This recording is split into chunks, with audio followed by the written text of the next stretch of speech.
Hello and welcome. I'm Alex, and today we are back in the Suzuki Carry project, and an issue I've come up with is the headlights are so bad. They really are. Went out for a 45-minute travel the other day with the wife, and it was mostly unlit country roads, and it was just appalling. There's a couple of things we can do with this first of all, so I will shut up and crack on. These are standard headlight bulbs. They actually look better on the video than they do in real life. They don't look as clear as this. I'm going to be fitting these new upgraded bulbs, which are allegedly 100% brighter. And these are the changes apparently I'm going to see. I would say the 100% claim is probably correct, but only in the fact that these were so poor to start with. But yeah, there's definitely an improvement and definitely worthwhile doing.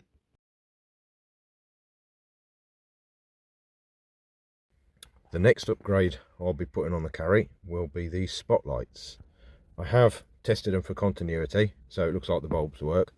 I didn't realise when I bought them that they're actually a waterproof sealed unit. They are a Britax make, which is supposed to be quite good. They go back years, Britax do. I think they make children's car seats and stuff now. So we'll get them bolted on and then we'll see about getting it wired up.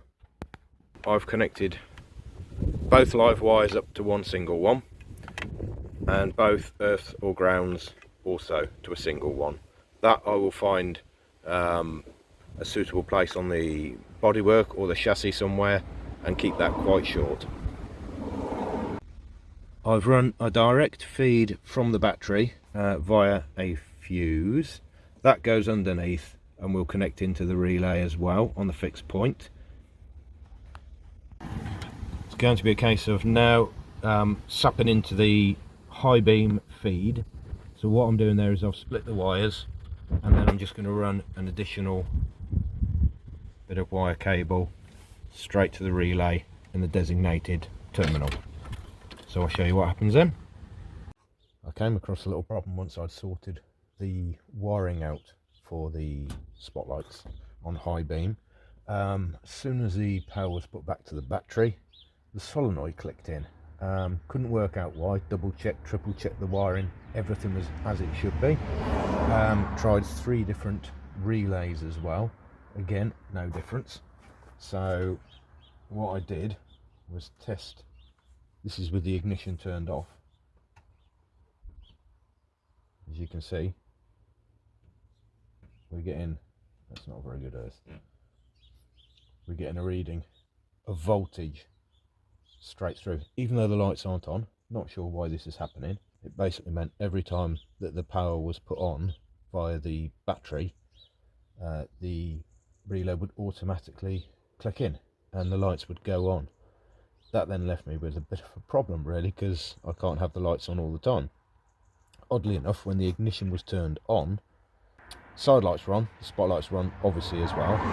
When the main beam was put on, the spotlights went off and then came back on with a high beam. This isn't ideal at all. I'll put that back in. So the other option is fitting a switch and just having them not connected up to the lights, which isn't really what I wanted, but needs must. When the devil drives, I think I've come up with a better way of dealing with this solution, and that is to run the trigger for the relay from the live to the cigarette lighter. I've just tested it with the ignition on, absolutely no voltage whatsoever coming from that, so I'm really confident that that will work.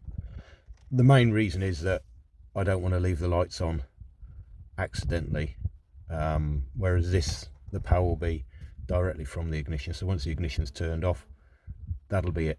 Fingers crossed. We'll wait and see. I'll get it wired up now. Just tested it all out and it actually works. As you can see, I've made a much more substantial bracket for the headlights, and that bolts directly back onto the metal behind, so it doesn't fit onto the bumper anymore, so they're much more rigid. I've also put a new switch in, so I'll go and show you that now. This is the switch here. As you can see, it's got a little LED light on it as well. So that way when I'm driving along, I can see when the spots are on or not. Just had to show you this one.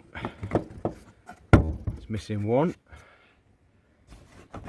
2 bolts for the bumper, and basically I'm having to put some new bolts in to hold the top part of the grill up as well.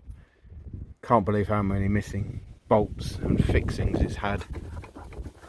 Unbelievable. Well, it's not unbelievable really, is it?